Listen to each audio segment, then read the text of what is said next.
आल्या मोठं माझा फोटो लाव होर्डिंगला आला भावी अमदार न्यूज मॉर्निंगला आल्या मोठं माझा फोटो लाव होर्डिंगला आला भावी अमदार न्यूज मॉर्निंगला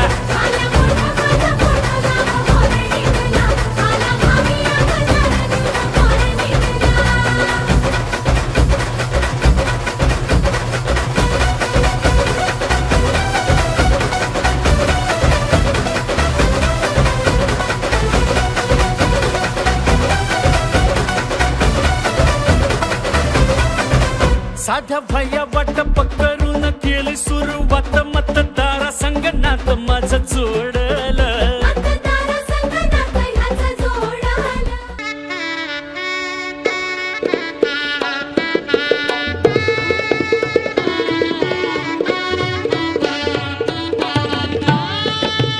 आल्या मोठं माझा फोटो लाव होर्डिंगला आला भावी अमदार न्यूज मॉर्निंगला आल्या मोठं माझा फोटो लाव होर्डिंगला आला भावी अमदार न्यूज मॉर्निंगला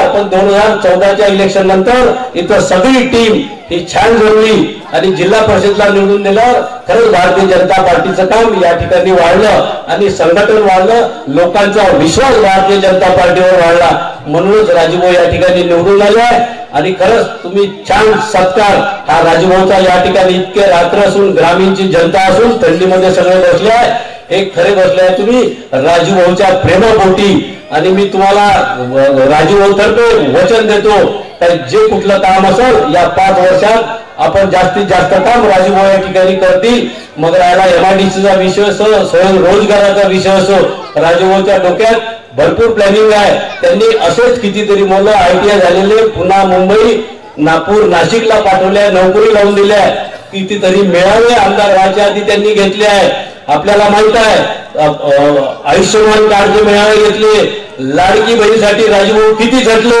म्हणजे जे आमदार नाही केलं राजूभाऊने स्वतः काम लावले, स्वतःच्या पैशांनी खर्चून सर्व मतदारसंघात लाडक्या बहिणीला लाभ मिळाला पाहिजे त्याच्यासाठी त्यांनी प्रयत्न केले, म्हणजे असा आमदार खरंच मिळणार.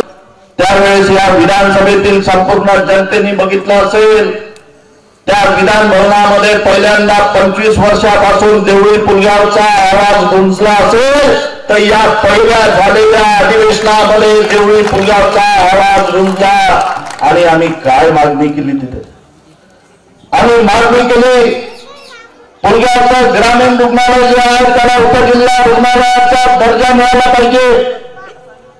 आणि अशोकराव तुम्हाला माहिती आहे की सभागृहामध्ये झालेली मागणी ही प्रोसिडिंगवर येते, त्याची कारवाई चालू होते आणि त्याची कारवाई लगेच चालू झाली. आज आम्ही पुलगावच्या ग्रामीण रुग्णालयामध्ये एक अँब्युलन्सचं लोकार्पण सुद्धा करून आलो, याची सुरुवात आता झालेली आहे. समोर ग्रामपंचायतच्या निवडणुका आहे, समोर जिल्हा परिषदच्या निवडणुका आहे, समोर पंचायत समितीच्या निवडणुका आहे. या ठिकाणी एक मागणी तुम्हाला मागतोय की केंद्रामध्ये जर भारतीय जनता पार्टीचं सरकार आहे, राज्यामध्ये भारतीय जनता पार्टीचं सरकार आहे, या ठिकाणी भारतीय जनता पार्टीचा आमदार आहे, तर निधी देण्यासाठी अडचण नसावी म्हणून पाईप कसा सिद्धा पाहिजे. बरोबर आहे. आता सिद्धा पाईप समजलं का तुम्हाला, म्हणजे काय पाहिजे मला, समजदार आहे, समजदार आहे. आणि जिल्हा परिषदही पाहिजे आणि पंचायत समिती पाहिजे. बँड कसा सिद्धा पाहिजे, 8 वाजेला का फुटून जाते, 17 माती समारायला जावं लागते का नाही, अरे जावं लागतं का नाही. मग थंडी नाही लागत आहे, तुमच्या प्रेमाची ऊब आहे. तुम्हाला थंडी लागून राहिली का, बंद करू का, बोलो बोलो भारत माता की, भारत माता की, वंदे वंदे. आजच्या या सत्कार सोहळ्याला आपले जे सत्कार मूर्ती आहेत, आपल्या सर्वांचे आदरणीय लाडके माननीय राजेश भाऊ बकाले, खरंच विश्वास आपल्याला बाळगावा लागेल कारण की राजभाऊ आमदार नसताना सुद्धा त्यांनी आपले सगळ्यांचे कामं केले आहे. तर आता आज तर ते खरोखर आमदार आहेत आणि आपली प्रत्येक चिंता आता मिटणार आहे. आणि सगळ्यांचे मी इथे परत एकदा आभार मानते आणि माझ्या शब्दांना विराम देते. खूप खूप धन्यवाद.